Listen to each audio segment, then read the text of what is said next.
pas d'inquiétude, hein. Vous allez rester pauvres, nous allons rester pauvres. Par contre, pour les fortunes de France, les 500 premières fortunes de France, elles ne connaissent pas la crise. Elles ont même vu leur richesse globale augmenter de près d'un quart en un an, selon l'hebdomadaire Challenge. Donc le montant de la fortune des 500 premiers s'établit à 330 milliards d'euros et n'a jamais été aussi élevé depuis 1996. Il a quadruplé en une décennie et représente 16% du PIB du pays. Il compte aussi pour 10% du patrimoine financier des Français, soit un dixième de la richesse entre les mains d'un 100 millième de la population, selon Challenge.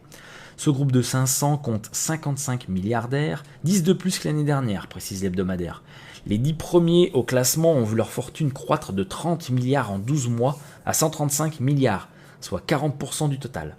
Alors en tête de liste, nous avons Bernard Arnault, PDG d'LVMH, qui affiche une fortune de 24,3 milliards d'euros, en hausse de 3,1 milliards. Il est suivi par l'héritière de L'Oréal, Liliane Bettencourt, avec une fortune de 23,2 milliards, qui a fait un bond de 7,9 milliards. Gérard Mulliez, du groupe de distribution Auchan, arrive en troisième position avec 19 milliards. Lui, il a fait seulement une hausse de 1 milliard, le pauvre. Donc les riches de plus en plus riches, du coup, la balance avec les plus modestes continue de se déséquilibrer. Regardez. People are talking a lot about inequality these days, about the fact that the richest 1% have so much more than everybody else.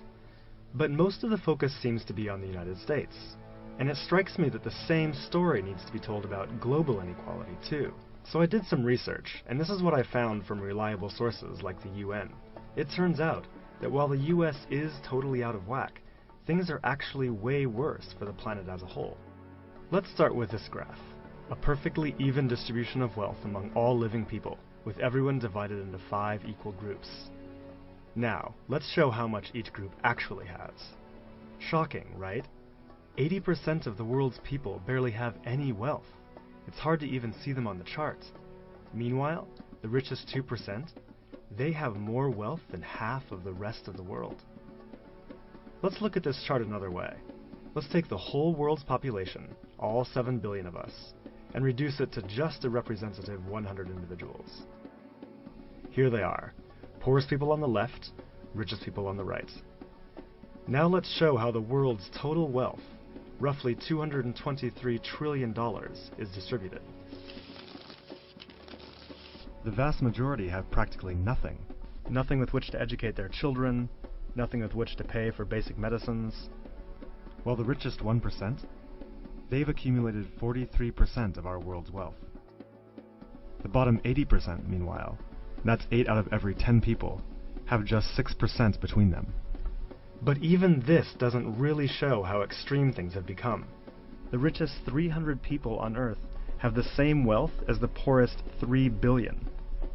So the number of people it takes to fill a mid-sized commercial aircraft have more wealth than the populations of India, China, the US, and Brazil combined. We can also see this difference geographically, with a huge and growing gap between a few rich places versus the majority of the world. For most of history, things were much more equal. 200 years ago, rich countries were only 3 times richer than poor countries. By the end of colonialism in the 1960s, they were 35 times richer. Today, they're about 80 times richer.